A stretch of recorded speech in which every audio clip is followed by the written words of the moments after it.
அனைவருக்கும் வணக்கம். அடியன் டாக்டர் ஜே கோமலலட்சுமி, கோயம்புத்தூரிலிருந்து.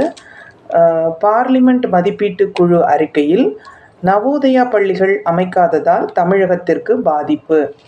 தமிழகத்திற்கு ஒதுக்கப்பட்ட மொத்தம் 152 கோடி ரூபாயில் மாநிலம் வெறும் 10 கோடி ரூபாயை மட்டுமே பயன்படுத்தியுள்ளது என்று தகவல் வெளியிட்டுள்ளது.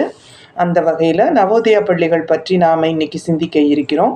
நவோதயா பள்ளிகள் அப்படிங்கிறது 6ஆம் வகுப்பிலிருந்து 12ஆம் வகுப்பு வரைக்கும் உண்டு உறைவிட இலவச கல்வி வழங்கும் மத்திய அரசு பள்ளி.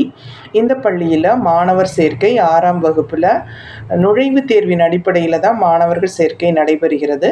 ஆசிரியர் பணியிடங்களும் அதற்குன்னு உரிய தகுதி தேர்வான CTET-ஐயும் பாஸ் பண்ணி இருந்தால் தான் அப்பாயின்மெண்ட் கொடுப்பாங்க. அப்படி அப்பாயின்மெண்ட் ஆனால் சென்ட்ரல் கவர்மெண்ட் சேலரி அவங்களுக்கு கிடைக்கும். மாணவர்களுக்கும் மத்திய அரசின் தரமான சென்ட்ரல் போர்டு அந்த போர்டில் இருக்கிற கல்வியை அவங்க படிக்கிறதுக்கு, இலவசமாக படிக்கிறதுக்கு, கட்டணமின்றி படிக்கிறதுக்கு ஒரு வாய்ப்பு கிடைக்கும். இது கிராமப்புறங்களில் மாவட்டத்திற்கு 1 அப்படிங்கிற விகிதம் இவங்க வகுத்து வழிகாட்டி வந்திருக்கிறாங்க. இந்த நிலைப்பாட்டில் மாநில அரசோட பங்கு என்னென்னா, அவங்களுக்கு இடம் கொடுத்து தற்காலிக கட்டடங்கள் வழங்கி இந்த மாதிரியான ஆரம்ப நிலைப்பாடு செயல்பாடுகளை உறுதி செஞ்சு கொடுக்கணும்.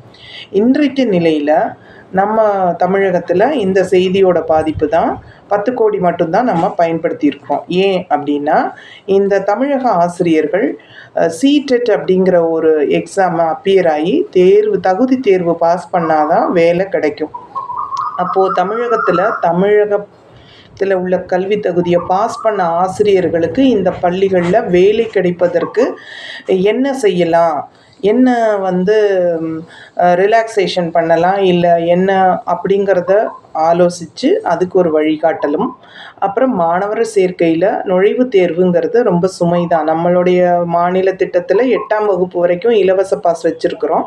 அப்படி இருக்கிற சமயத்தில் 5ஆம் வகுப்பில் நுழைவுத் தேர்வு அப்படிங்கிறது நமது மாணவர்கள் எதிர்கொள்ளக்கூடிய ஒரு சவால். அந்த சவாலை சந்திக்கிறது எப்படிங்கிற ஒரு சொல்யூஷனையும், அது போக சட்ட சிக்கல், இதில் என்ன சட்ட சிக்கல் இருக்குது, தமிழகத்துக்கு மட்டும் எப்படி இந்த விதிவிலக்குகளை நாம் கோரிக்கையாக மனுவாக அளிக்கிறதுங்கிறத சட்ட வல்லுநர்கள் கலந்து ஆலோசித்து இது 3க்கும் சரியான தீர்வு, எங்களோட தேவை இதுன்னு தமிழக அரசு பேசி சொன்னாங்கன்னா தமிழகத்திலையும் நவோதயா பள்ளிகள் வரும்.